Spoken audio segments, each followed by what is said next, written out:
Okay, all right, we're live. Hello again, everybody. So Lily and I are here again today. We're making our way through all these Star Wars films. Um, and yeah, so today we're talking about Rogue One. Um, so Rogue One was like the first film they did that was like a non Skywalker saga film.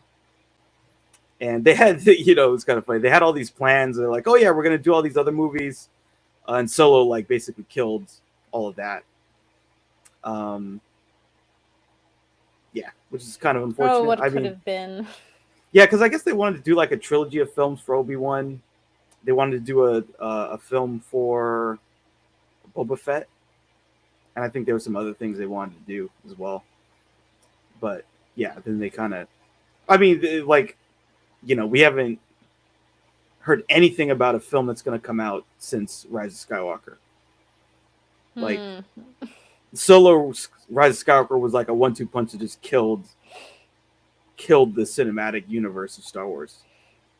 Still I hasn't mean, recovered. you ride that upward trajectory for a while, and then eventually you're gonna have Yeah. a dud eventually.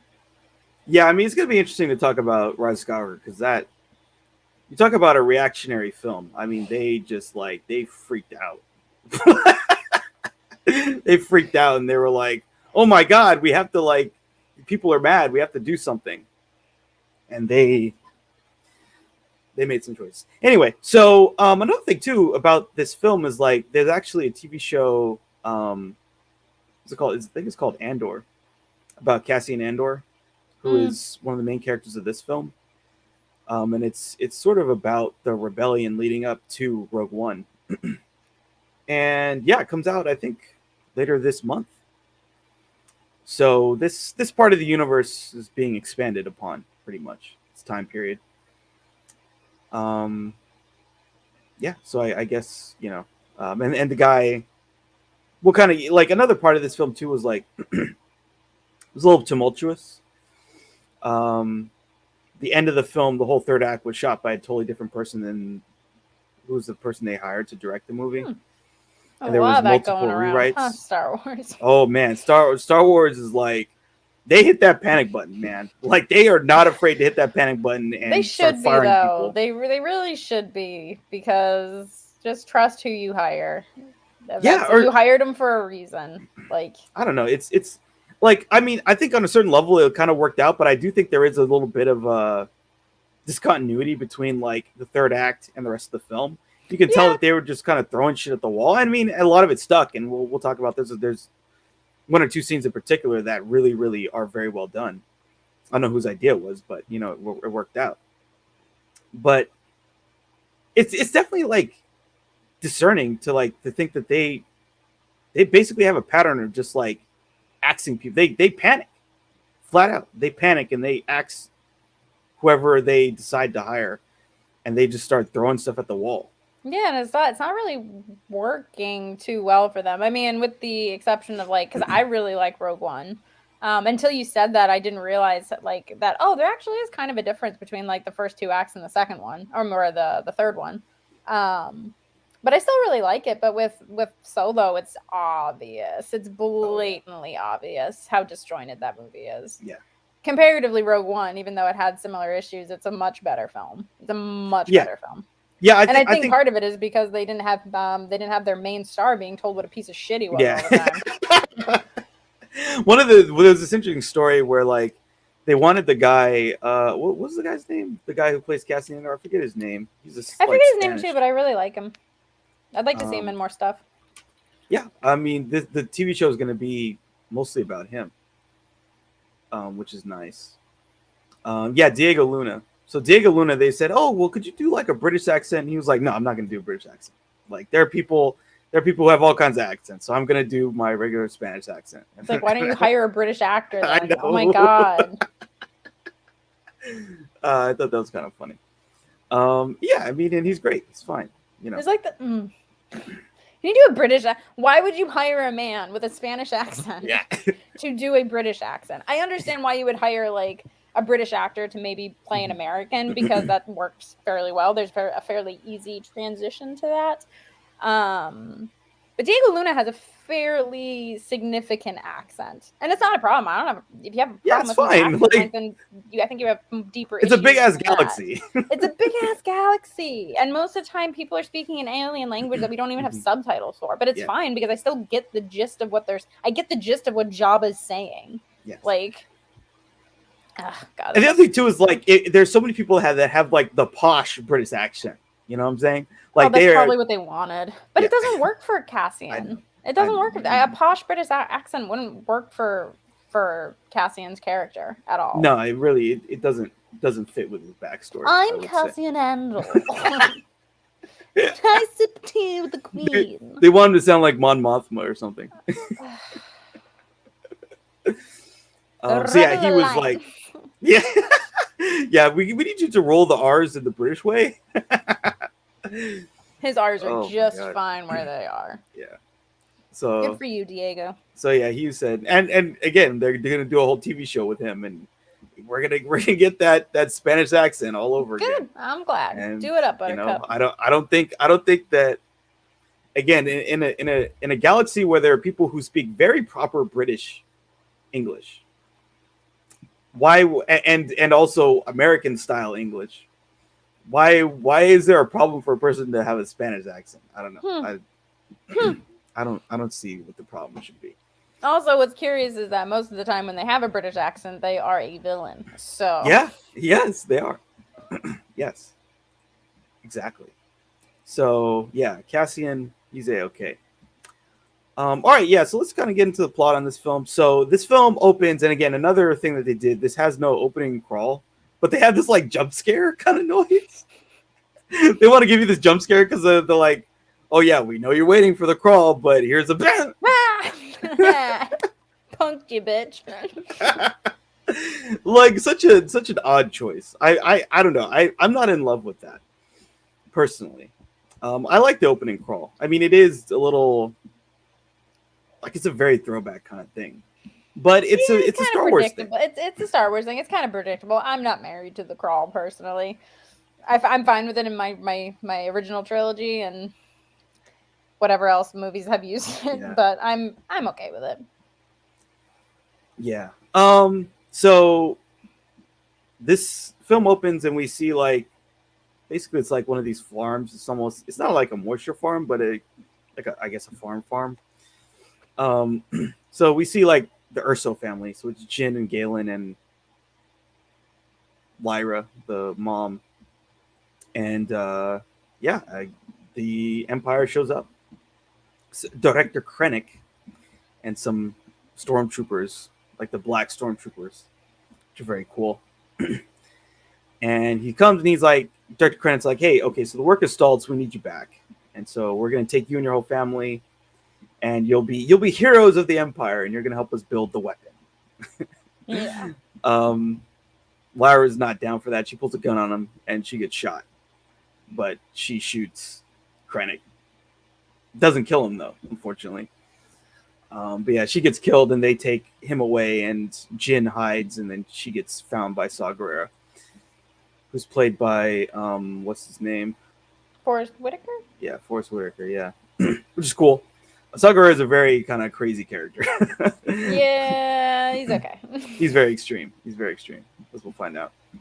So then we flash forward to a bunch of years later, and she's in prison. Her cellmate is an alien, which seemed unpleasant. Seemed like he snored a lot, that alien. Yeah.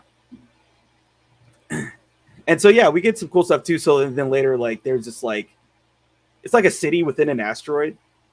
It's called the Ring of Kafrene, and that's where we see Cassian Andor, and he's like, he's talking to some guy, some random dude, and the guy's like, oh, like this guy is just spouting off a bunch of stuff.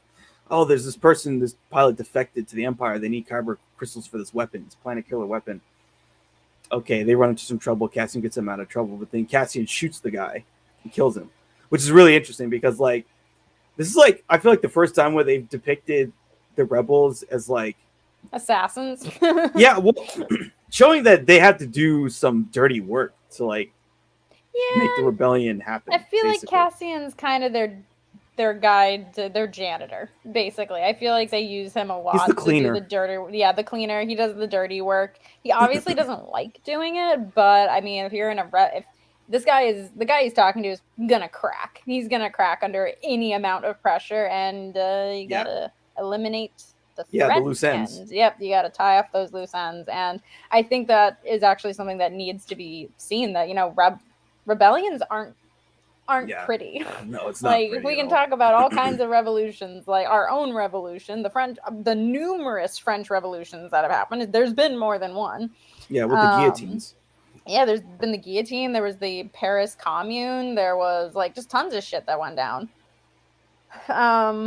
But yeah, they're not pretty and they're not clean, and plenty of people are gonna get their hands dirty, and it's not just the imperial bad guys who do shitty things. Yeah, but as we'll see, it's for the cause. Yep. Of destroying, and the Empire is evil. And again, one of the things I really liked about, I feel like George Lucas in the original trilogy made a point where like the whole Empire, they're white, they're British, and they're all like men. Like that's all that we see basically as the Empire in the original trilogy. Yeah, it's only been in recent years that there have been women who are depicted in the Empire. Like generally, it was all dudes. Yeah, it was all men. They're all white British men, and that was on purpose because that's what that represents. That's their power structure. No aliens, no women, no people who are not white,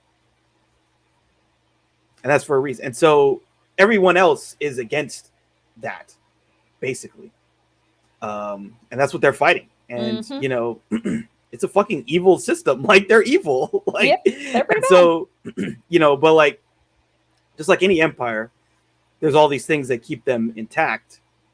They have all these power structures, and they have all these people that later when we see all these politicians and stuff who are kind of being greased and making money, and they're happy, and so they're not gonna try and break the wheel.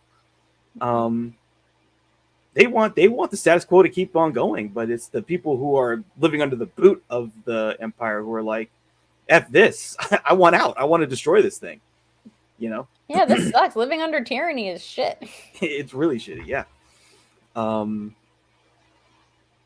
So then the next scene we see is Jeddah, this Imperial occupied moon, and we see the defector, Bondi Rook, and he gets taken by these rebels. And so the rebels he gets taken into by are like not really, they're like very extreme. And they're suspicious of him, and so they kind of take him hostage or whatever. And so he's kind of gotten himself into this almost more precarious situation because now he's a defector, and the people he's defected to kind of don't trust him. And they have pretty good reason probably not to trust him either. Yeah. He could easily be a spy. He could easily just be saying bullshit. He could be a double agent, yeah. So then we see Jin. She's being transported to another location. And then their transport ship gets attacked by rebels. And so then she, showing her allegiance, she tries to escape. And she gets clotheslined by K2SO, who just like takes her out. And then he says, "Congratulations! You've been rescued. Please do not resist." I love K2. Yeah, he's great. He's great. He's a fun droid. And so he's a I guess you could say like a reacquisitioned Imperial droid. They like, change his programming so that he's fighting for the rebellion or something like that. Yeah, but he's got that like bitchy, sarcastic sense of humor and personality where he's just great. Yeah, that's great. Yeah, he's a lot of fun. That was a really fun introduction, like just clotheslining her. And you have been rescued. Oh, okay. I don't feel rescued. I feel like I'm dying. Yeah, I actually feel like you broke my collarbone. Yeah. Yeah. So she's taken to the rebel headquarters, and we see, so Cassian Andor he's the leader of rebel intelligence, and he meets there with like Mon Mothma and like I think even Galen, what's his name, shows up. Jimmy Smits, I forget the dude's name. Oh yeah, Bail Organa. Yeah, Bail Organa. Yeah, Bail Organa shows up. So, and this is the resistance. This is the rebellion. And they're basically like, okay, so Jin, we need you to meet with Saw Gerrera, because he has his defector who was sent by Galen Erso, and so we think there's some kind of information that's prevalent to the rebellion that we can get from this situation. And we need you to go and set up this meeting and acquire this information. And so she's kind of like, oh, I don't want to do it. And they're like, okay, well, we'll release you if you do it. And she's like, okay, fine, I'll do it. Cool. Deal. So yeah, they're going on this mission, but Cassian is tasked like to kill Galen. Like, not just if you see him, kill him. And he's like, okay, boss. Again, and we've seen like he's do capable. The dirty work. Yeah. Oh yeah, we've already seen that Cassian is more than capable of killing a threat. He'll pull the trigger. And then we see like Saw Gerrera, and he's just like, he's super crazy, like right from the jump, he's like, lies, deception. Everyone's lying to me. Honestly, I didn't like it. I thought it was, when I heard Forrest Whitaker was going to be in a Star Wars movie, I was like, awesome. That is great. I think he's a phenomenal actor. And then what we got, I did not like personally. He's really. I like when him and and Jin talk. When him and Jin talk, and they actually, the craziness just goes away, and they have an actual conversation where he's just like, you're the daughter of an Imperial scientist. What do you want from me? Like, you have a target on your back, which gives me a target on my back, which gives everyone around you a target. To dump you. So I had to do what I had to do, girl, and you're fine. You're fine. But other than that, it was just, he's just got that crazy. I was just like, this is too crazy. Fucking Borgullet. This was too much. Yeah, I didn't like it. Borgullet. So he gets sent to Borgullet, which is this like brainwashing, mind controlling alien. I guess. It's a very like out there concept. Borgullet. Okay. So then Director Krennic meets with Grand Moff Tarkin. Yeah, he does. CGI recreation of what's his name? Peter Cushing. Peter Cushing. Oh yeah, that was the moment where Ryan was just like, "Oh yeah, that looks cool," and I'm like, "The guy's dead." Yeah, he's dead. He's been dead a long time. Literally, Ryan was like, "Wait, what?" And I'm like, "Yeah, he's been dead for like 30 years." Yeah, it's a guy with dots on his face doing a phenomenal impression of Peter Cushing. That's who it is. Mm-hmm. And he was, And what's scary too is like this. I forget exactly what the technology they were using that's different. Like the technology is better now. It's so and this much was already better. Good. Yeah. You can tell when they're willing to do more close-ups that they have the confidence that this is better. Because before with the early Marvel stuff, they kind of would pull back just a little bit. They wouldn't do too many like zoom-ins. I think when it started getting really better was Ant-Man. When you see Michael Douglas in the past, like in the beginning of the movie, I'm pretty sure, and like he looks like Wall Street Michael Douglas. Like it looked so good, but you could tell that they weren't willing to go too close with it. But with the reanimated Peter Cushing, I was like, holy shit, it looks fucking flawless. It looks very really impressive. Really good.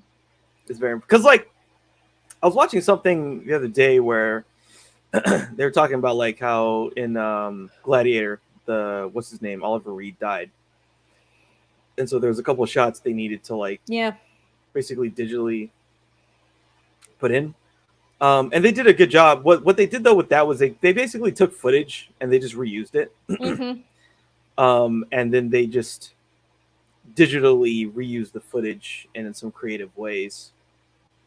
So they were like using a real thing.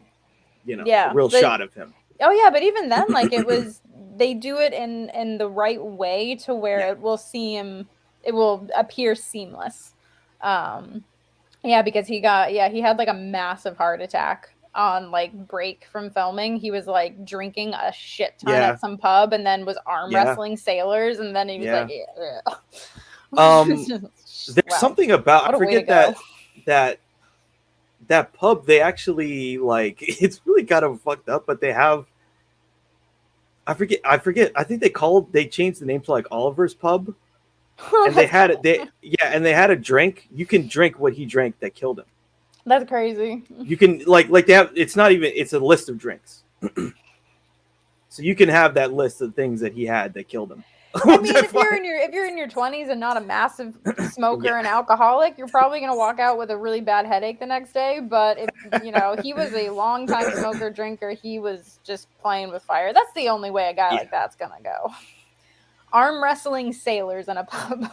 Yeah, I mean, he was an interesting guy. He was an interesting guy. What was that, in Malta or some shit like that? I don't know, but I don't know where it was, but like, what a way to go. Yeah, it's called The Pub. The Pub. And he died in 1999. But what a great final performance. What a phenomenal I love him in that movie. He's just one of those classic great actors of the British tradition. Oh yeah, like Peter O'Toole and freaking the other ones. Richard Harris. He's just great, and like he just has this powerful sort of persona. It's the way he speaks. Oh, for sure. It's very. I think it's just that old British theater way of learning how to act, kind of a thing. Exactly. Yeah. Yeah. The what was the other Laurence Olivier kind of stuff? Oh yeah, Laurence Olivier, phenomenal. Yeah.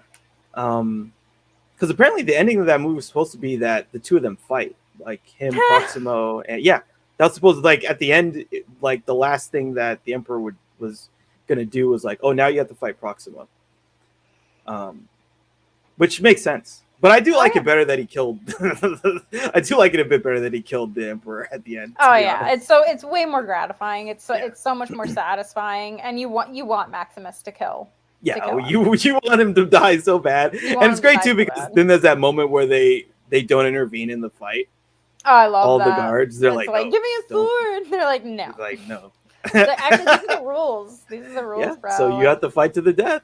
You asked for it. Yeah. And you stabbed him with a fucking poison arrow at the beginning of the fight, you piece of shit. Yeah, like you literally shanked him so that you could win, and he still kicks your ass. Yeah.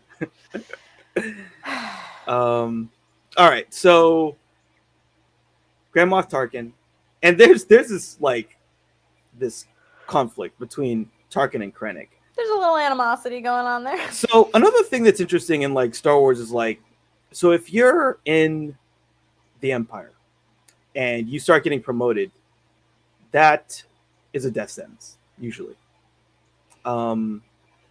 because those people die. Like, you want to be kind of the middle management. You want to be, on a Star Destroyer where you're just sort of policing the Outer Rim.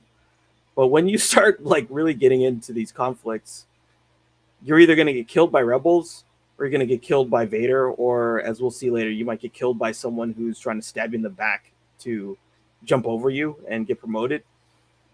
I mean, and as we see in Empire Strikes Back, I mean, I forget how many people Vader kills that are, apology accepted and the guy's dead.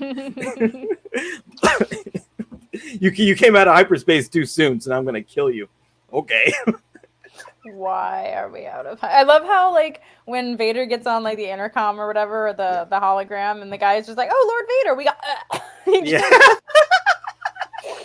Yeah, he's just joking. You have failed me for the last time.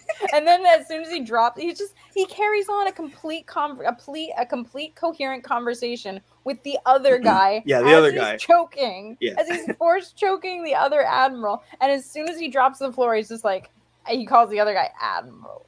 Yeah, Admiral. Yeah, you've been promoted. And that guy is literally shitting his pants the rest of the movie. He like looks down at the guy dying, and then he's like, "Oh, I'm on it, sir." Yeah. And that's the thing too, like, because that was the first time we see the Super Star Destroyer, which is like, again, one of Vader's personal ships, and so like obviously all these people are very handpicked, and they're, like you would be on that ship if you were a person who was trying to rise fast, but the downside is you fuck up and you're gonna get killed.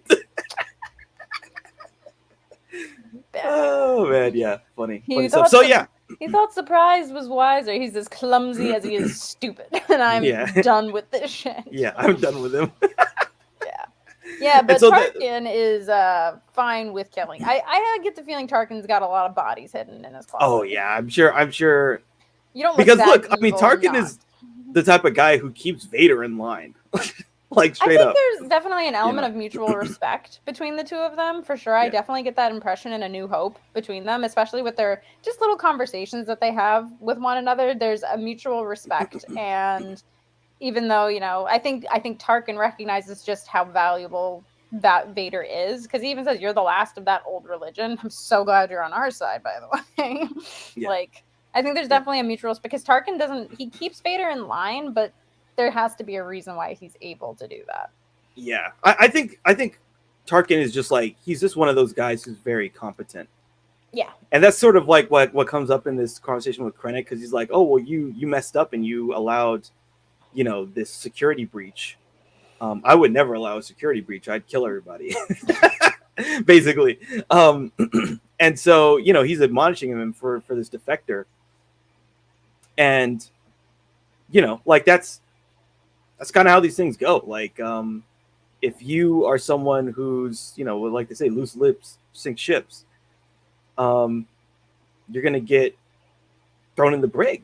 And so, like, yeah, I think that's the big thing with Tarkin, is like, he's just like, he's always on his shit, and he doesn't let these type of things happen under his watch.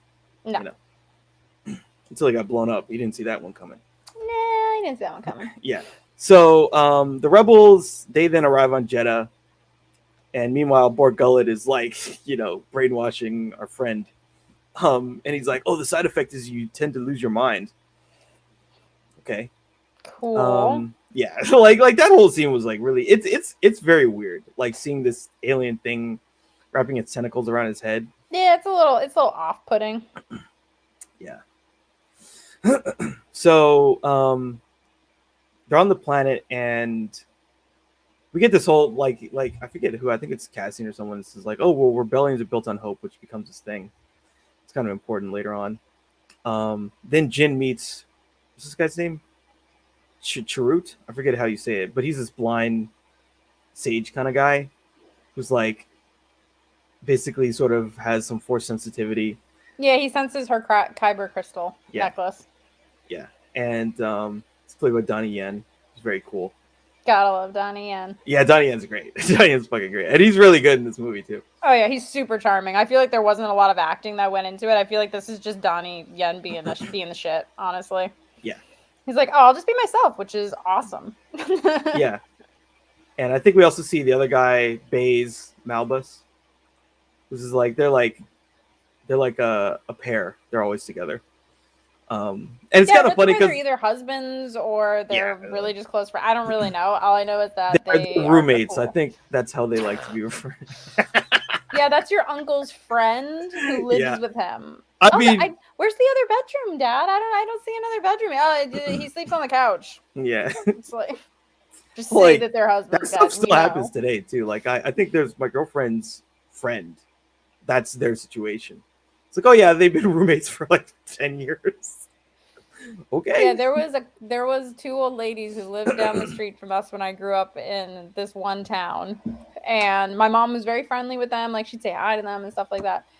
And I'd be like, oh, who are they? And she's like, oh, they're roommates. Like, okay. I mean, maybe they were just roommates, but looking back on the way my mom had described it was just like, interesting. I was like, okay. Yeah, it makes you kind of think, like, oh, maybe it was a little bit more than just roommates. So, they're, Jin and Cassian are like kind of looking around because they're trying to figure out how to get to Saw Gerrera. And then the rebels do some like attack. I'm trying to find the right word that's like a synonym for terrorism. Because like basically like it's very kind of like like Iraq style attack. Like the Imperials have a tank, and they go into the middle of this this sort of like this what would you call it, like a bazaar or something, and they start firing from they start firing from the rooftops and throwing grenades and stuff. Yeah, and these are Saw Gerrera's guys, right? They're not affiliated with like the legitimate rebellion. These are kind of like French resistance fighters. Yeah, they are the extremist resistance. Yeah, which there were plenty of during World War II. So I feel like it's probably an apt analogy. Yeah. And so there's kind of like 3 different things going on here, right? Because there's the rebels, you know, there's Jin and Cassian, and then there's the Imperials. And they're all kind of not super friendly with each other, but you know, they're not sad to see these Imperial people being attacked. Yeah, but they also don't want to get caught in the crossfire either. It'd be very easy for them to get caught in the crossfire. And I think K2 is with them too. Is kind of like the muscle, which is great. Yeah. yeah. And then Jin has to save this little girl who is getting caught in the middle of this firefight. And yeah, it gets pretty gnarly. Like they have to I mean, they take on a whole brigade. I mean, at some point, Jin kills half dozen, 8 different stormtroopers. Just takes them out with a stick. She's a badass. Yeah, that's basically was the intention of that scene. And then she shoots this. She shoots this Imperial droid, and then K2SO just shows up behind him. Did you know that wasn't me? I love that. Did you know that wasn't me? He's so offended by it. Yeah, of course I did. Yeah, it wasn't you. And he's like, that could have been me. How dare you? And then Jin and Cassian get captured, and then we see Chirrut just take out a bunch of guys with his staff in this very cool martial arts display. Oh, it's beautiful. It's wonderful. It's yeah. And then they put the bag on his head, and he's like, "I'm blind." Yeah, I'm blind. Yeah, it's great. And he also says all this stuff again, this is a time when the Force is kind of dead, you know? Yeah, it's fading. Yeah, and as we saw in Obi-Wan, if you came out as saying you were a Jedi, there's a dude who gets hung. They straight up lynch that dude and kill him. Yeah. But yeah, he keeps saying this thing I am one with the Force is one with me. So again, they're kind of presenting as being sort of Force sensitive. But then yeah, again, I kind of like they have him and Baze Malbus. There's this sort of Han Solo, Luke Skywalker kind of thing where he's oh yeah, I have the Force. And he's no, I have a gun. Yeah. And I shot a bunch of people and saved your ass. Yep, pretty much. That's what I always do. I always yeah, you do your cute kung fu. I have this giant fucking gun. Yeah, he literally has a power pack on his back that shows how powerful this freaking gun is. It's pretty cool. Yeah, it's very cool. I like this gun. Yeah, they all get black bag. They get taken to Saw Gerrera.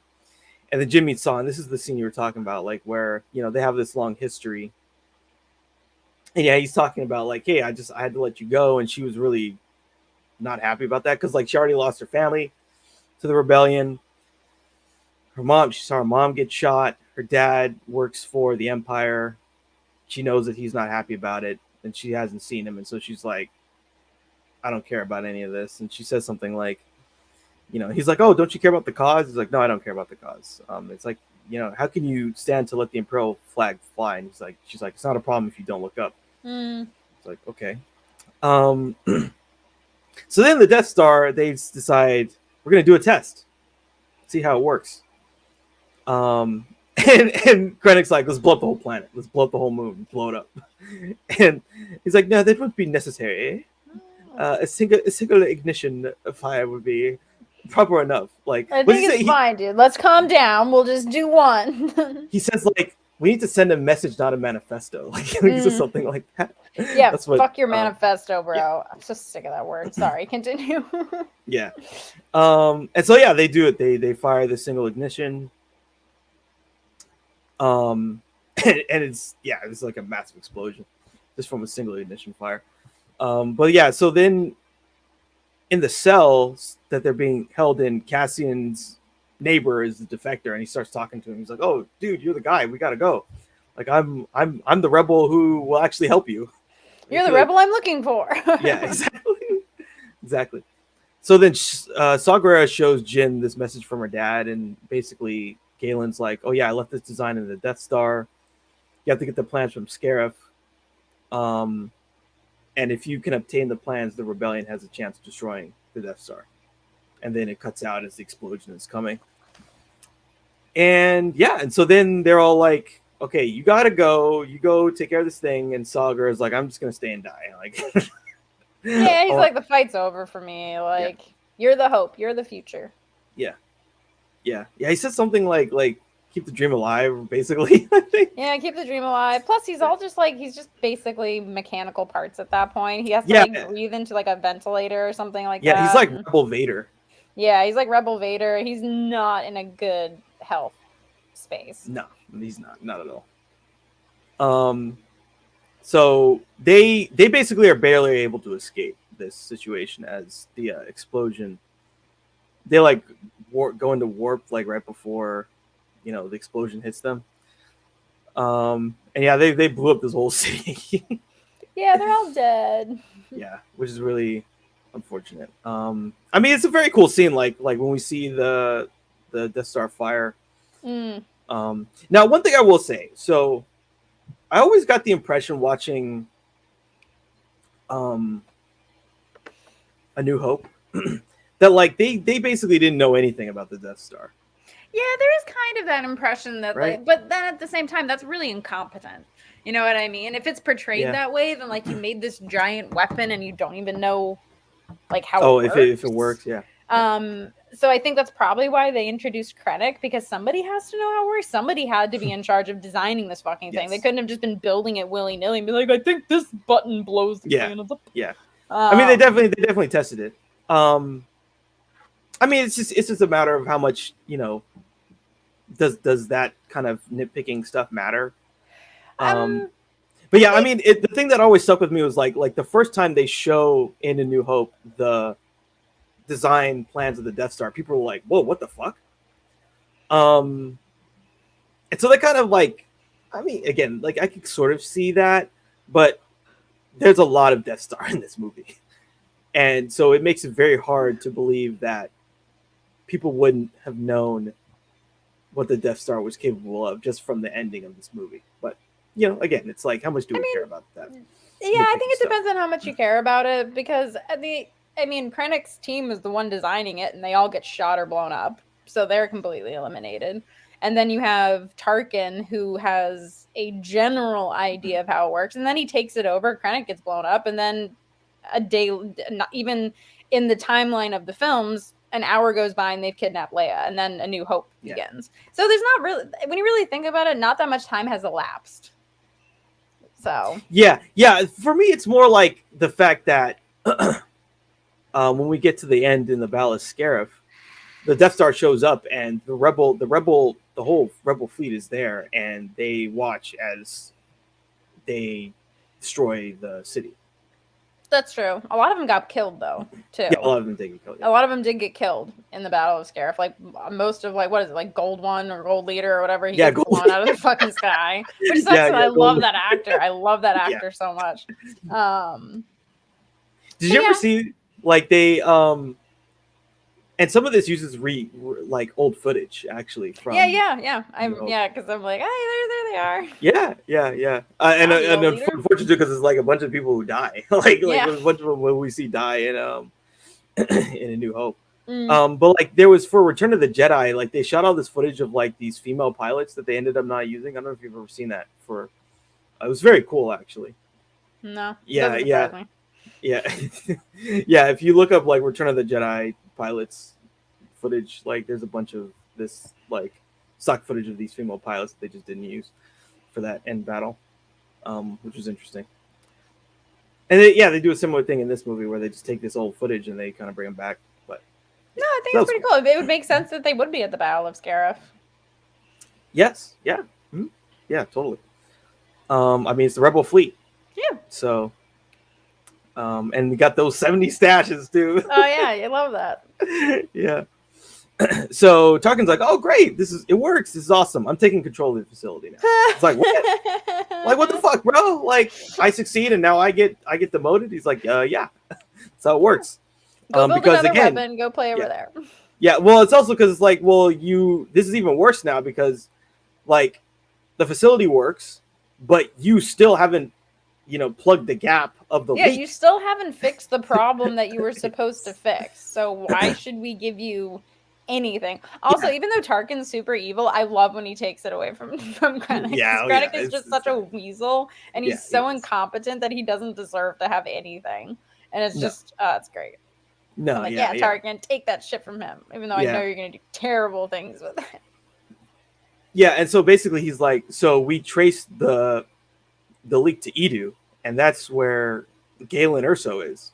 And again, he's like, how could you not see that Galen was the leak? It's like this Like, is so obvious. Like he's the one guy who didn't see it coming. Yeah, the guy whose wife you killed, whose daughter you disappeared, and you're surprised this guy, the leaks came from his. Like, come on, put two and two together, dude. You don't have to be like freaking Sherlock Holmes to understand. And I was Sherlock Holmes, by the way. Yeah, exactly. He was fucking Sherlock Holmes.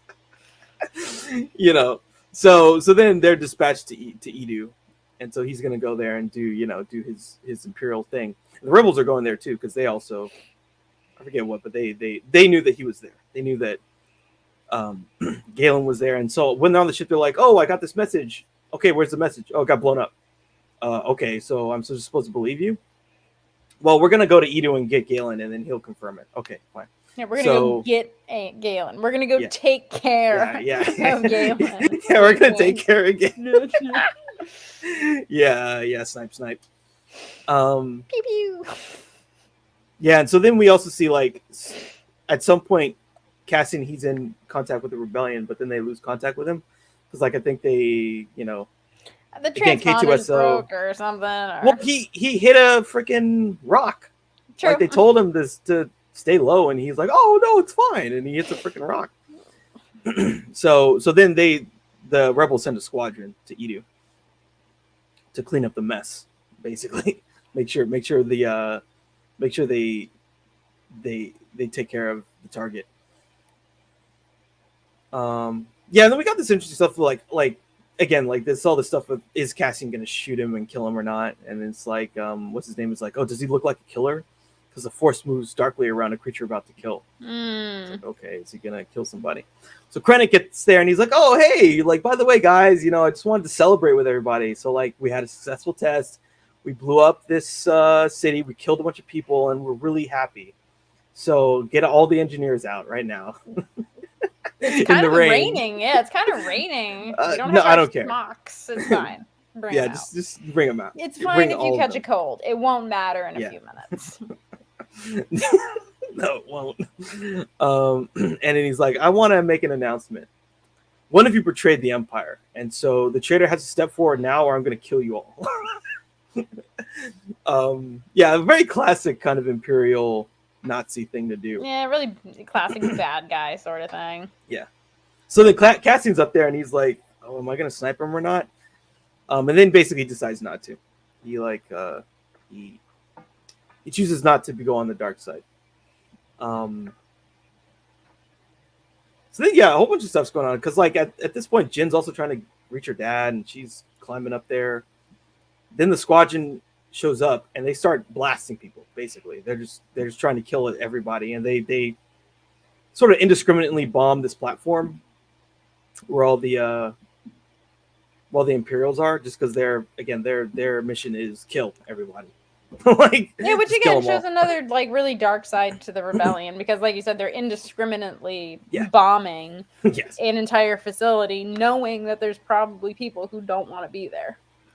But and they're like engineers and stuff too, like they're scientists. Yeah, they're like, we're actually conscripted. We don't want to be here. Yeah, and they're just really like, here's a photon torpedo. And like, sucks to suck, boo. And then, so at some point, Chirrut takes out a TIE fighter with a blaster on his staff. I'm fine with that. I'm fine with it. It's cool. He's got like, isn't it like a bow and arrow that like comes out of it or something? Yeah, it's something like that. Something kind of like that. It's basically like that. Yeah, like, it's almost like a bowcaster. Yeah, it's really kind of funny. I was like, what? Okay, yeah, he's a cool character. He's very cool. So then Jin is like holding her dad. And we get the dramatic like, no, daddy, and he dies. Yeah, it's sad. And it's also sad because, like, again, there's no confirmation of what he said. It's true. nobody, no one knows. So Jin gets mad at Cassian. He's like, "Oh, you're gonna kill my dad," and he's like, "No, blah blah blah. I wasn't gonna do it." And I was like, gonna you don't take care understand. of him. Yeah, I was gonna like alleviate his pain very quickly. So then, he's like, "Hey, I've been fighting in the rebellion since I was 6, and like, I know for you, like, this is just like a thing for you to get out of going to prison again, but for me, this is my life, and I've been fighting this, and I'm gonna fight this until I die." And so he's like, "Take that and pipe and smoke it, Missy." Yeah. Go fly a kite. Yeah, exactly. Go fly a kite. I think they both have pretty good reasons to be pretty upset. Yeah. No, they do. Yeah. I mean, it sucks for both of them because, like, for Cassian, it's like, man, could you imagine, like, you live under a fascist regime that hates you because of who you are. You've been fighting them forever, and it feels futile, right? I mean, for them, like, they've known nothing but the Empire. Mm-hmm. And so, yeah, it has to feel like some futility. Yeah, it has to be really discouraging most of the time. You can't really make friends. All your friends are going to die, or you might have to shoot them. You have to kill them, or you make friends to kill them or steal information from them. Exactly. It's not a fun existence. I forget what that term for it is. But, like, I don't know if you've ever seen the movie Munich, but they did, like, this really good part of the movie where, like, it's not honeypot, it's something like that. But, like, basically it's like women that were assassins who would, like, have sex with the guy and then kill him. Yeah. That happens, like, in the movie. Like, there's this woman and she's, like, flirting with a bunch of them at this bar. And she knows she's an assassin. She knows who they are. She's trying to find one of them and kill them. So this one guy gets with her, gets killed, and they chase her down and they kill her. But, like, and that was based on a real person. And, like, that's a real kind of tactic, but it's just like, imagine, like, that's your job. No, it's gotta be horrible. It's to gain the confidence of people and then kill them. Yeah. That's good. That would weigh on my conscience. Yeah. Sounds terrible. Yeah. Now imagine, again, that's what's so kind of interesting about this. And, like, it's complicated because, sometimes the people that they draw into doing these things are people who have a troubled past, or they've gotten into trouble, or they've done bad things. And it's like, okay, we'll clean your ledger if you kill a couple people for us. Or it's just like, it's like you're living under this dictatorship and you're still doing the stuff that makes you feel a certain way, but you're, like, justifying it by saying, hey, I'm killing these fascists. Yeah, I'm killing the bad guys. Yeah. So yeah, it's really complicated. Yeah. But that's, again, that's what it is to fight a rebellion. It's not sexy. It's dirty. Yeah, it's gross. Grimy. It's dirty. A lot of innocent people will get caught up in the crossfire and die. And yeah. Do you really feel better at the end of the day? And will you actually win? That's the thing. You never know if you're actually going to win. Yeah. No. Hope to survive. Yeah. Yeah. Rebellion is built on hope. So then we get to see Vader's castle on Mustafar, which is really cool. I think this is the first time that it's the first time we've kind of depicted this, I believe, in any media. Yeah, I think so. At least that I can remember, yes. And it looks so badass. I love it. Yeah, because I think in the previous scene with Krennic and Tarkin, Krennic is just like, I'm going to go tell Dad. And Tarkin's just like, okay, have fun with that. Yeah, exactly. He's going to love to see you. Yeah. He's going to grovel to Vader. That was his idea. Yeah, like, well, it's not even like groveling. He's just bitching and moaning. He is bitching, and it's just like, he's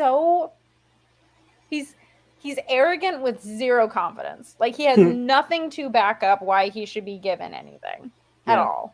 Like, he's not the one who designed and built the weapon. Like, that was all Galen. Galen's the one who designed and built the weapon. And he's just like, it was my... He's just a middle manager. That's it. Yeah, that was my toy. He took my toy from me. It's just... So, yeah. I was very happy to see Vader. Yeah. Put this guy in his place. And he's obviously very nervous. It's also like it's very interesting that Vader decided after almost dying on Mustafar to build a castle there and then like basically move in. I think it's more of like that's where Anakin really died. And Yeah. this is where Vader was born and this is Vader's home. I think it's probably more a metaphor for that than just like, dude, you almost burned to death here. Why would you ever want to make a home here?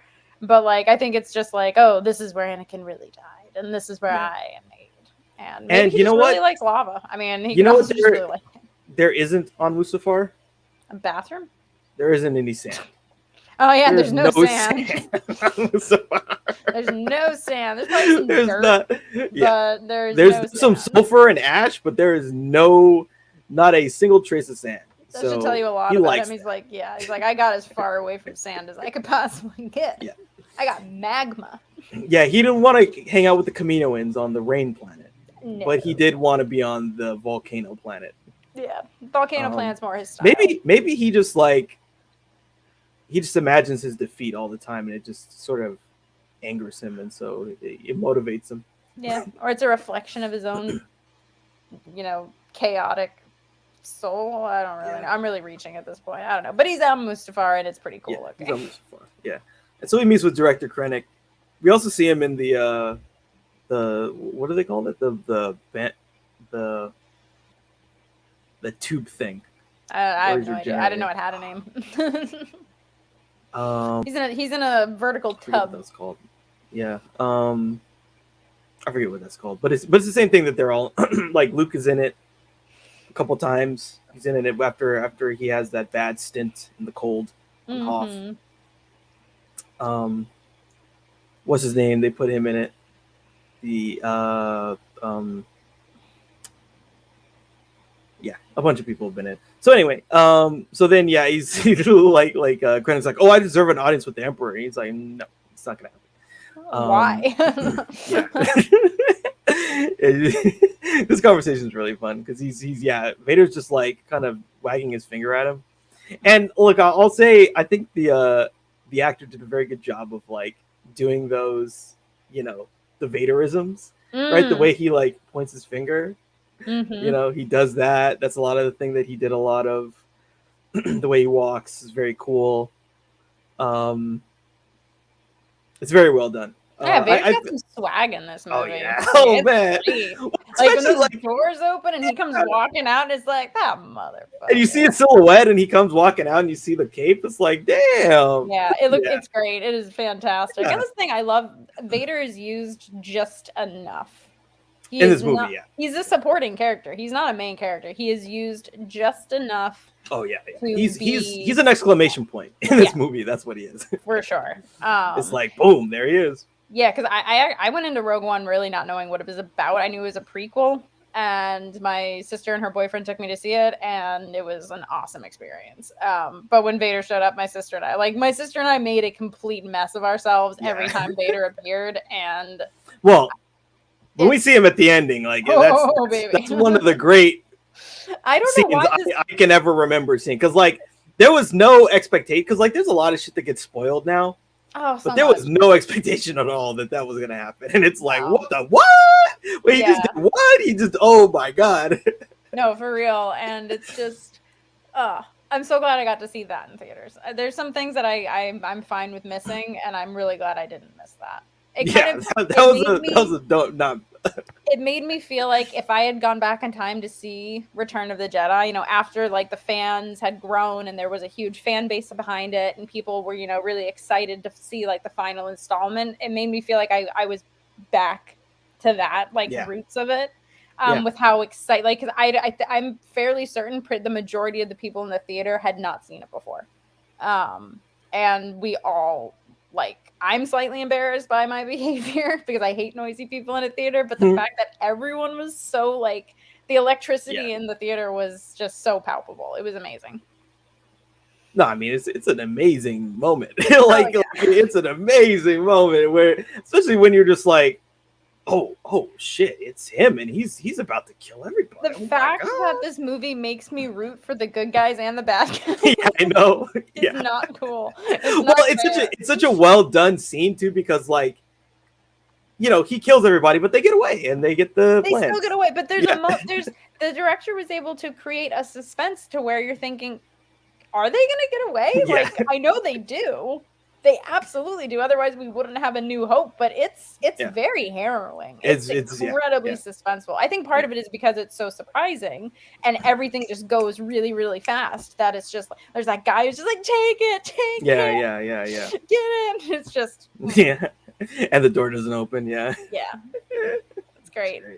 It's very harrowing. It's wonderful. But yeah, be careful not to choke on your aspirations. Oh my director. God, yeah. I love that. I love it. He just starts choking, and Vader just has his back to him. And then he slowly turns, and his hands like this claw shape. He's like, "Be sure not to choke on your aspirations, director." And again, it's real good that they still have what's his name as the voice of Vader. Oh yeah, James Earl Jones. He's still got it. It's wonderful. And he's basically done it in every movie. And he even did it in Obi-Wan, and it's great. Yeah, it's fantastic.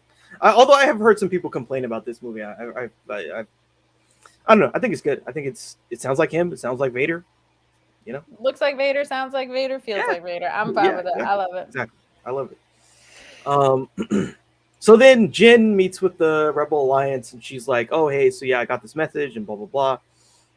But in a proof, you guys need to just trust me." And they're like, "We don't trust you," and some people do trust her, and basically they decide that there's not enough evidence for them to do a full-scale attack. I mean, which there really isn't. They can't. They already don't have that many ships as it is. Without proof, they can't commit to something like that. Which I get. Mm-hmm. Yeah, but then Cassian rallies a bunch of rebels, and they're like, "Okay, we're gonna break orders. We're gonna go and attack Scarif and do this thing." And then we see Bondi gives them the call sign, Rogue One. They take off. Then there's this conversation between Bail Organa and Mon Mothma about Obi-Wan. It's like, "Oh yeah, I'll send a message to the Jedi who served me in the Clone Wars." It's like, "Oh, you'll need someone you can trust to send the message." Like, "Oh, I would trust her with my life." Okay. And then he goes back to Alderaan, and it's like, "No, don't go, boo." Yeah, it sucks. Yeah, it sucks. Especially since, like, we're now watching Obi-Wan, and you really love Bail. I mean, I feel like there's a lot of really good stuff with him, which is and again, it's great that Jimmy Smith just keeps coming back to play the character. Oh yeah, I love that, and like there aren't always the best dads in science fiction. There really aren't. There's a few exceptions. Benjamin Sisko of Deep Space Nine is probably the best space dad in my opinion. But Bail Organa, he's a pretty solid dad. He's a pretty solid dad, yeah. The thing that came to my mind was Lost in Space, and I was like, wait, that's a bad dad, actually. I vaguely remember. I saw most of the first season. I never finished it, but I thought he was a fairly absent parent. He's divorced anyway, so he's got the Reed Richards syndrome of like over obsessing over work and ignoring family. Yeah, that sounds about right for sci-fi dads. Yeah, exactly. Or most dads that are in a Steven Spielberg movie, or they're just not there. They're just not there. Yeah, they're either. Steven, you got some issues?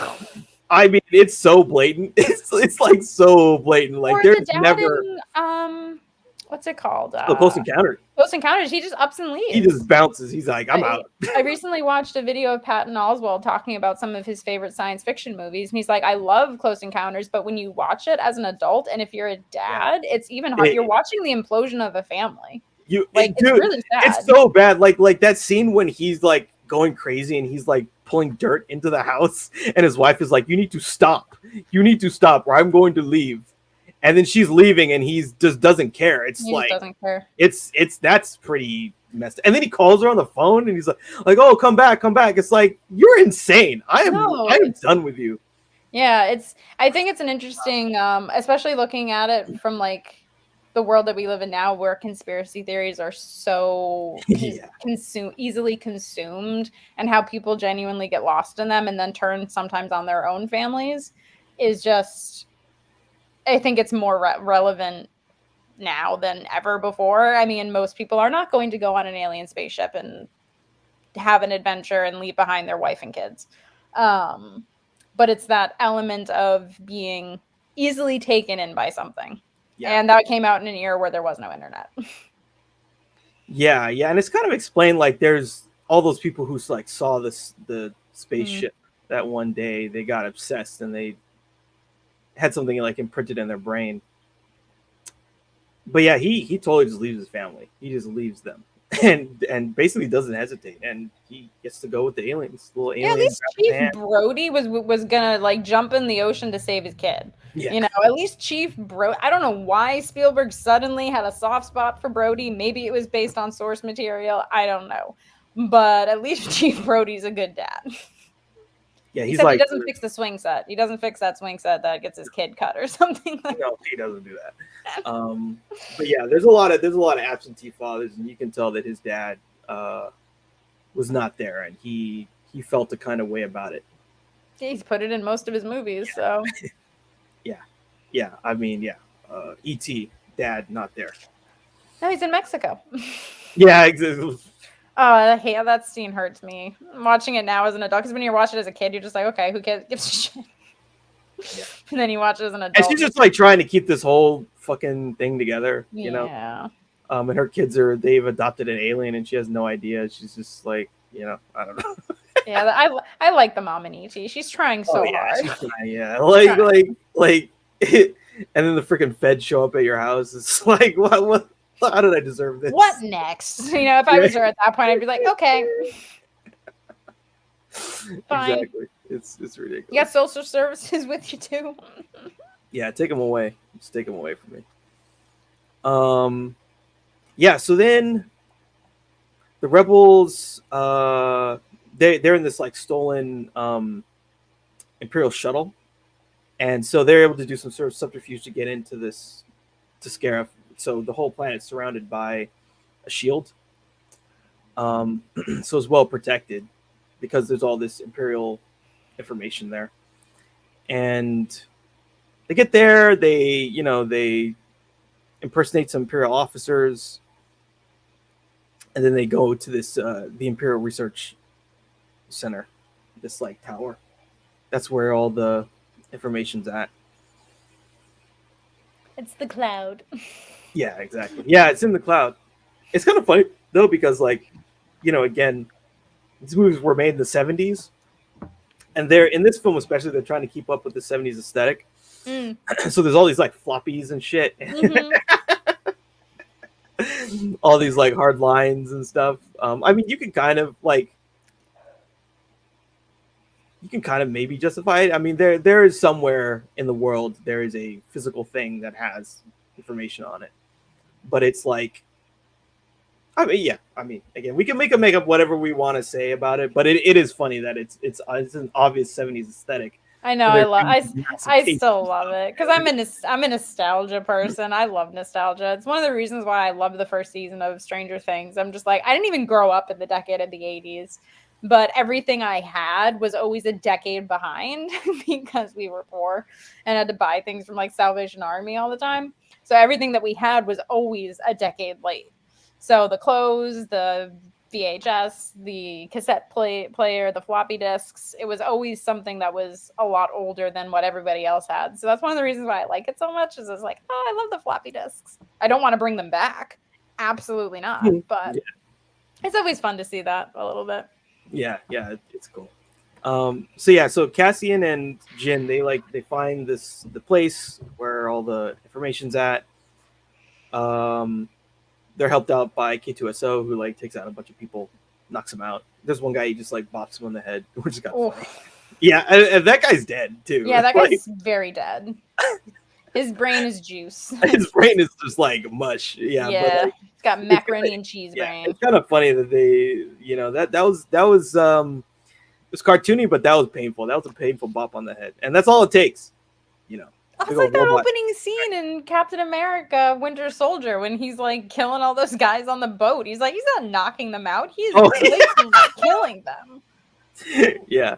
I mean, that Captain America has a body count. He's got a body count. I really want someone to do a Captain America body count, because like sometimes when he bounces that shield off of things, it's hitting someone in the head going 50 miles an hour. Like, it's hurtful. It's painful to watch. I saw that in theaters 4 times. Yeah, it exists. Is it over 30? I bet it's over 30. Let's see what the number gets up to. Oh no, this is hilarious. Okay, so they have it like by like the type of thing that he kills. So he killed 21 robots, 11 aliens, and 66 humans. That's really funny to me. Wow. No, I mean he has a body count. He kills some people. 66 humans. That's really funny. Damn, Steve. That's really funny to me. I mean, he kills a lot of people. Like he kills a lot of people. Just that opening scene in Winter Soldier alone is. Yeah, he gets on that boat and he's killing. He's doing his fucking, what is it, carpour or? Yeah, and he's just like, I'm killing everyone. Bang, bang, bang, bang, concussed, brain damage, permanent. Oh my god, yeah, he's just killing the shit out of him. Yeah. So then basically like Cassian and Jin, they're like trying to find the file, doing all this stuff, and then like the Imperials are coming after him, and K2SO is holding him off. He's killing people and he's fighting him off. And so then they have to like climb up this thing to like get to the correct files. And so then K2SO sacrifices himself to give them more time. Once again, they murder a droid. They kill the droid. Yeah, the droids. Unless it's 3CPO and R2D2 and BB-8, like you can easily die as a droid. Oh yeah. Oh, there was no way they were gonna kill BB-8. He's too cute. Yeah. He's literally too cute to kill. Yeah. Too many toys in that one. Oh yeah. Yeah. So. Then they're also like, again, they have these problems because like they have to then send the signal out. And so Bondi Rook, he's like working with the rebels to like, basically open up a channel so they can send the information out, or at least talk to the rebels fleet and say, hey, receive this information. And it's like important stuff for the rebellion. And so, and like this whole thing with this is also like there's some really cool scenes too with like the rebels fighting the Imperial army on the beach. Yeah, they're like infantry. And it's like some really good battle scenes. There's some really good battle scenes, and like there's like an AT-AT that they're shooting at, and like there's just a lot of crazy shit going on. Oh yeah, it's a lot. You got the X-wings and the TIE fighters flying overhead. You got explosions everywhere. It's got this great beach battle. It's very, very good. Yeah, and like it's really cool too. Like when the whole rebel fleet just like arrives in Scarab. Yeah. Like it's like, oh shit, here we go. Yeah, this part of the film was like very impressive. Like the effects are really well done. There's a real sense of like danger that anyone could die. I mean, basically, it feels like any of these characters can die. Yeah, it's very like harrowing, suspenseful, very good. Yeah. And yeah, we even see like Chirrut has to sacrifice himself to like make sure this connection can happen. Mm-hmm. And then what's his name gets super pissed off, Baze, and he just starts killing everybody basically. Yeah. Until he dies too. And then so then Bondi he's able to like get a connection with Admiral Raddus, who's sort of from the same, I think they're called like calamarians or something like that. The fish people. They're like calamarians. No, they really are. They're called they're like Mon Calamari. Like that's the name of their species. Like it's ridiculous. It's ridiculous. Oh boy. It's Star Wars for you. Yeah, it's the same Admiral Akbar species. I love Admiral Akbar. Yeah, they're very cool. But yeah, they're called Mon Calamari. Okay. Right? Oh my god. There's also Vichyssoise as well. Like, is that one too? Yeah. Is that a thing? I know. I mean, look, I'll say this.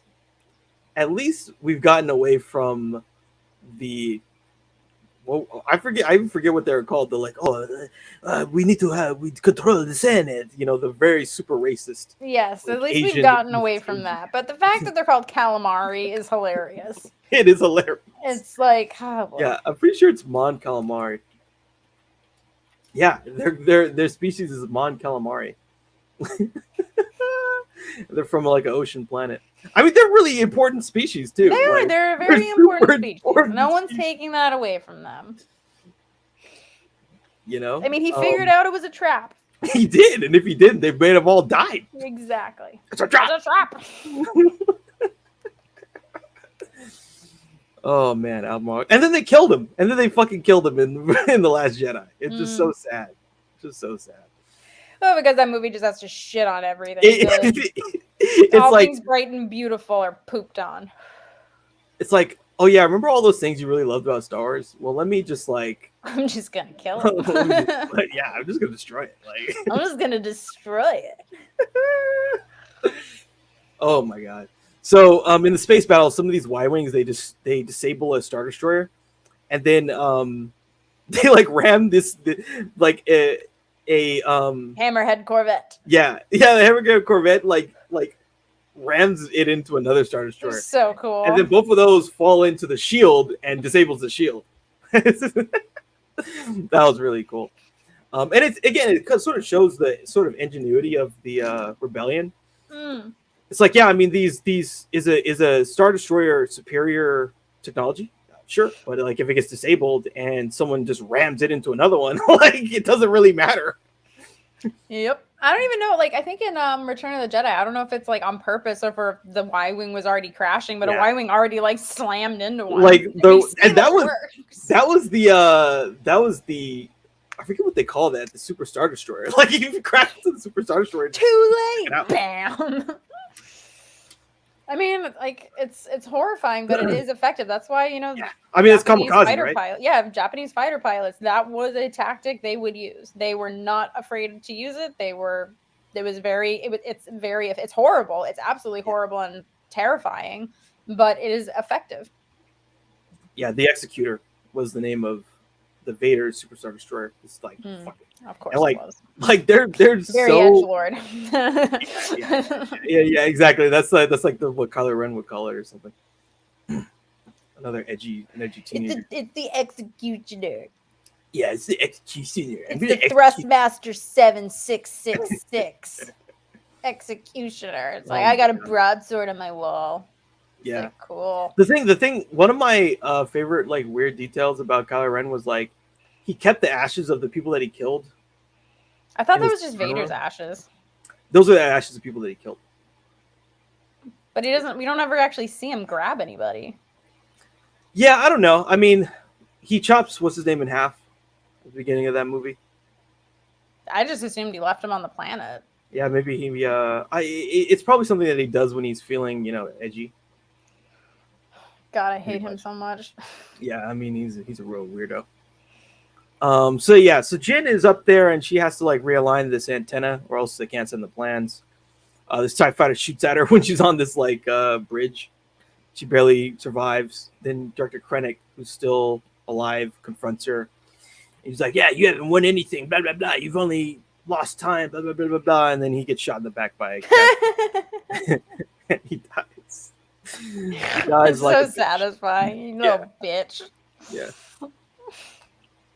And I really like Ben Mendelsohn. Like this guy just like plays tons. I love Ben Mendelsohn. He's got really, like every really villain role for like 5 years straight.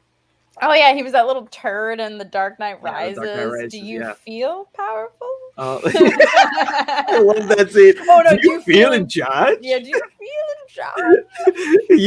Your wealth of resources have been very helpful until now. I just love that.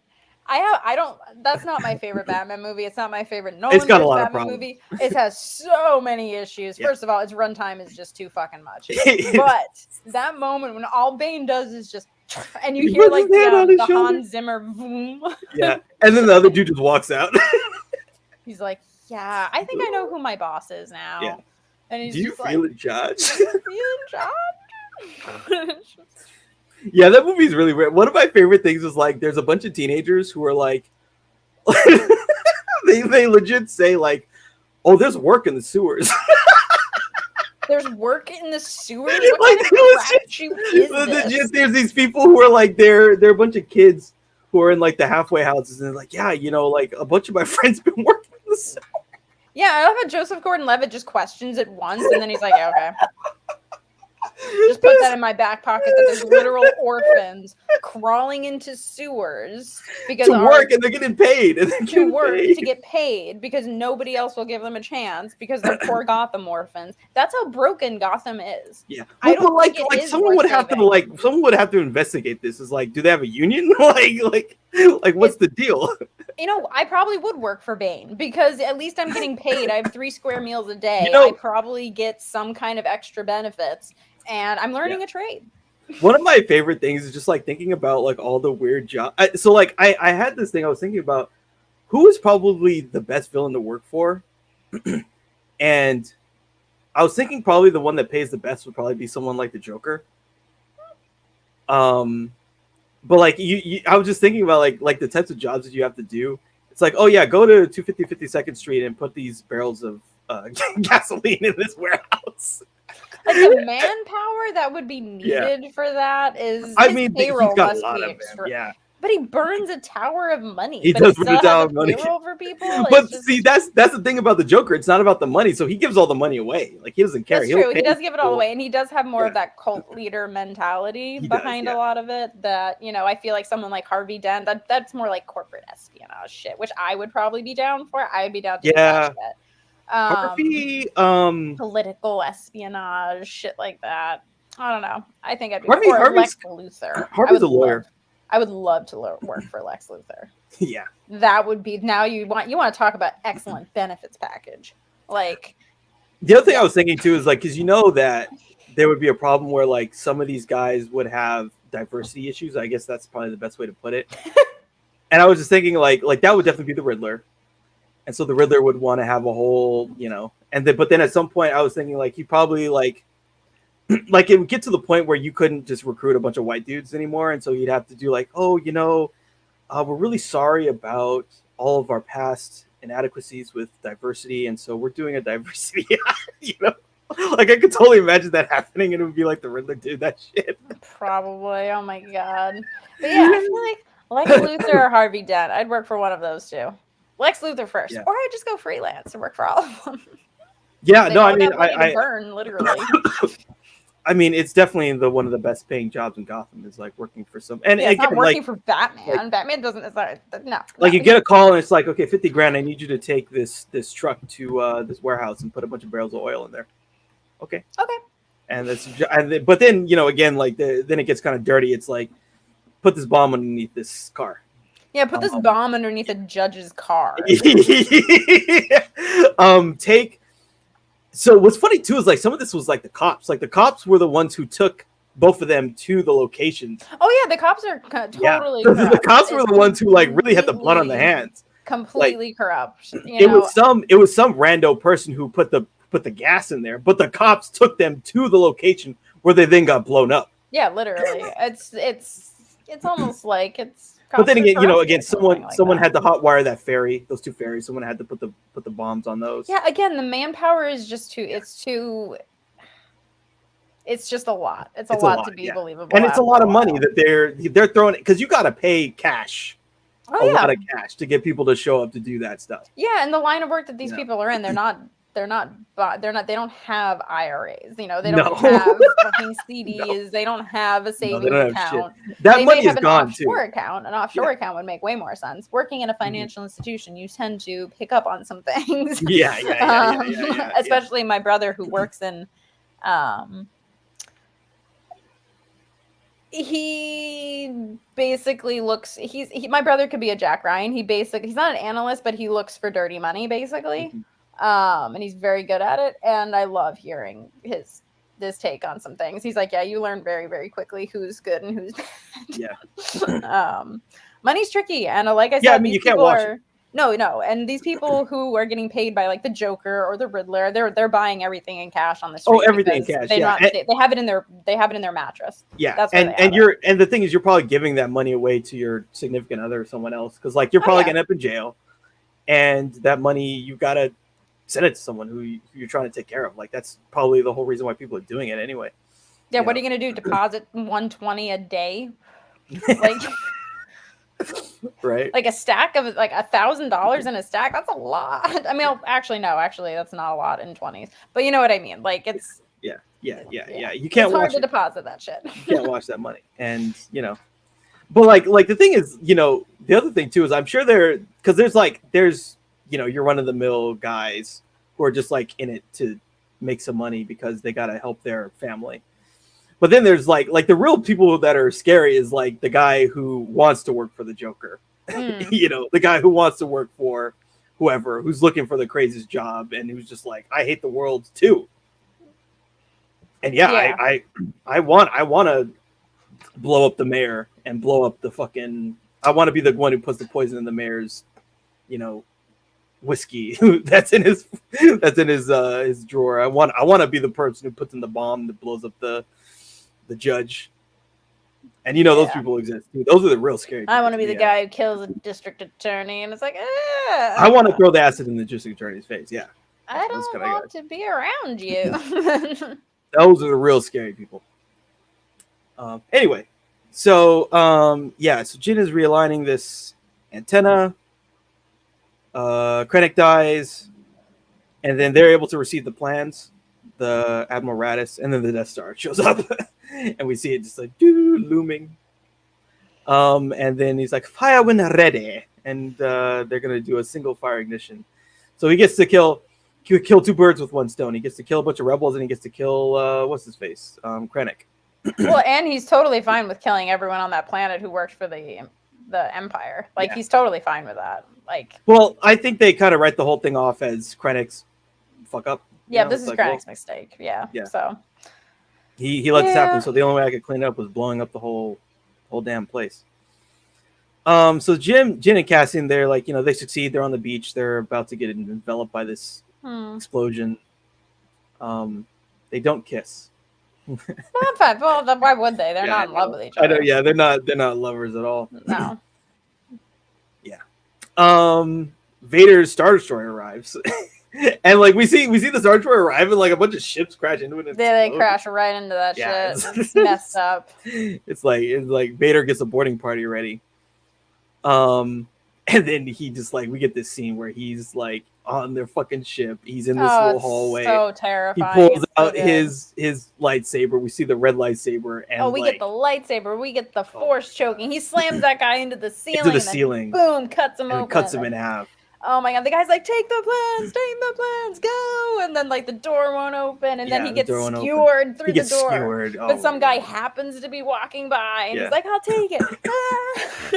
It's so he takes it, and then he gets it off the ship, and then like there's this great like shot of like Vader standing. Oh, it's so good. as like the fucking ship is taken off, he's like, we must get them. He's like, yeah, this isn't over. Yeah. And that's Leia's ship. That's the ship that we see at the beginning of A New Hope. And then the dude delivers the plans to Leia, and it's like, what is it? What have they sent us? It's hope. Oh, when she turned around, I got so emotional when she turned around. Yeah, it's a CGI Leia too. It's a beautiful Leia. It's a wonderful Leia. Yeah, and that's the movie. It's really cool. That's a great, like, again, the ending and the third act is excellent. It's excellent. And it makes Vader's pissiness in A New Hope at the beginning so much more like understandable. He's like, you're not on any mercy mission. Like, I saw where you just came from, actually. Like, give up the goods, girl. Like, it's over. Yeah. Because I mean, what do you say? You're a rebel alliance. You're part of the rebel alliance, and a traitor. Take her away.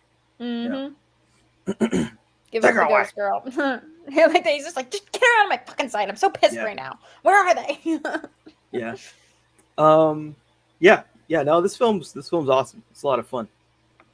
I think, again, the ending with all the stuff that they do, and like, again, it's good that we see all these people die, but then it gives some weight to the whole narrative. Exactly. You It know. gives a lot of weight to it. And, we know that their deaths weren't in vain. Eventually, we Yeah. know that their deaths aren't in vain. Well, I Hmm. mean, one could argue that they are, considering the Empire just gets a facelift and becomes the First Yeah. Yeah. The Order. First Order. And it's Yeah. just the same bad guys and stuff like that. Hmm. But all of that crap excluded, yeah, Yeah. their I deaths mean, were they not. do succeed in helping destroy the Death Star. So Yeah, and that was the mission. They yeah. succeeded in the mission.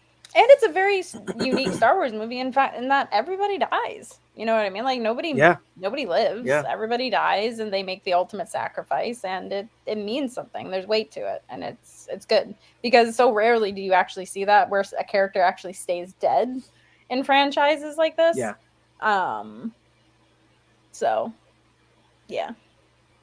So what you think of? So I remember there were also people that complained about Jyn Erso's Well, of character. course they did. Yeah, it was like I'm not I don't surprised know. anymore. I don't know. Yeah, it's disappointing. But yeah, how did you feel about the acting in this movie? Oh, I thought it was really, really good. I did think that Diego Luna and I don't remember her name who plays Jin. What's her name? Felicity Jones. Felicity Jones. I didn't think they had Felicity. actually. I don't think they had the best chemistry throughout the whole movie. I thought there was times where it was just kind of wooden. But then there's They other scenes where they're really, really good together, and then sometimes it's just kind of flat. yeah, But the yeah. acting separately, I thought was really, really good. I kind of wish they had used Mads Mikkelsen for a different role because I would have liked to have seen him longer in a Star Wars Yeah, movie. yeah, Um, yeah, yeah. Because but the Star Wars movie. I mean, it's an important character, but he is important. But I also feel like anybody could have played him. yeah, I feel like it's kind anybody of could have it's played kind of him a small role. for as wonderful of an actor as Mads Mikkelsen is. It just kind of feels like it's kind of like it's like how he was in Doctor Strange. Anybody could have played that character. Yeah, It was such a weak villain, and I'm like, yeah, why do you keep wasting Mads Mikkelsen? Why do American movies keep wasting him? yeah. Like They I keep. don't get it. Like Yeah, they fucking put him in the Harry Potter movie too. I'm never gonna see that shit. I'm so over Harry Potter. I'm like done with it. Oh And I my God. blame J.K. Rowling for it. But Well, I mean, she's definitely not helping. well, also Like- the like, Fantastic she's Beasts not movies are helping. just stupid. I hated that fucking movie. That movie pissed me off so much. Anyway, Well, look, everybody knows like what people want. Make a fucking sequel with the same cast. it's but not they're even older. if they made it with the same cast. Yeah. I don't know if I would even. I don't know. But Like I watched the that's reunion. to me doc- the thing that makes sense to do. At It least. does. It is the thing that Yeah. makes sense to do. But even when I watched the documentary reunion, I was like, this is kind of cheesy. I'm not gonna lie. This is kind of corny. It's cute. It's cute seeing them go from like little kids to like adults now because I've literally grown up watching them grow up. Well, it's You know. nostalgia bait, you know. For sure, it's nostalgia bait, and it's just. But They're whatever. trying to get you to buy more shit. Like that's the rule. Exactly. Which I don't even think I. Do I own anything Harry Potter? I don't even own the books. But yeah, I just wish they would use Mads Mikkelsen appropriately for a character that has Yeah. some meat to it. It is disappointing because yeah, he's a great actor and he does feel underused in this and in a lot of stuff. Yeah. But his performance isn't bad. Isn't bad. I liked the idea of Saul Guerrera. I don't like Forrest Whitaker as Saul Guerrera. I thought that was a very weird.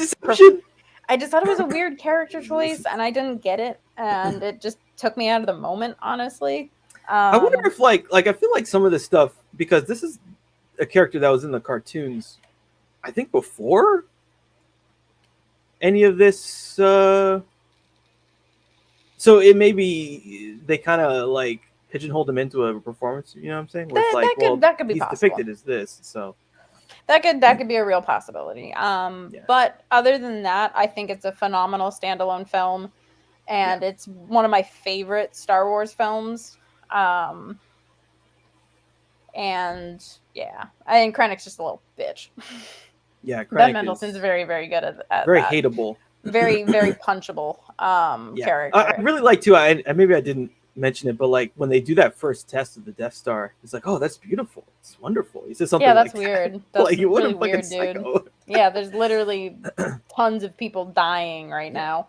But it also goes to show you just how disconnected the Empire is to human life.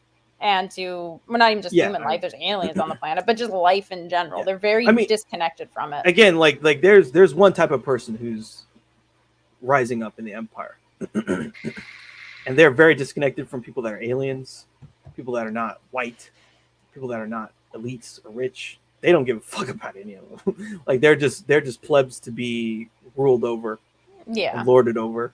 But yeah, it's just the emotional disconnect from seeing a planet be destroyed and being like, oh, it's beautiful, is disturbing. Yeah, I mean, the thing I really like about that shot too is like you can see the Earth going up into space. Yeah. And it's like going way up into space, like almost to the point where it reaches the Death Star. It's like, this could fuck up the solar system. Like, this isn't a great thing. And they just don't care. They're just like, oh my god. Well, it's like when people are like mining shit in countries where it's going to fuck up the environment, or drilling for oil. Like they want to drill oil. They've been wanting to drill oil near the Great Barrier Reef for decades, and it might actually happen. Greenland. Or I saw that recently. Taking animals out of their natural habitat and doing all torturing them essentially. So this is literally nothing new. People are very. What's that they do in the Appalachian Mountains? They do. It's like mountaintop something. I forget. Like basically they blow up a bomb at the top of a mountain, and then they extract the coal from the explosion. Yeah, that's terrible. Yeah. I mean it. Yeah, I think it's called mountaintop mining. Mountaintop removal mining, where they blow up the top of a mountain. Yeah, and then they extract the minerals out of it.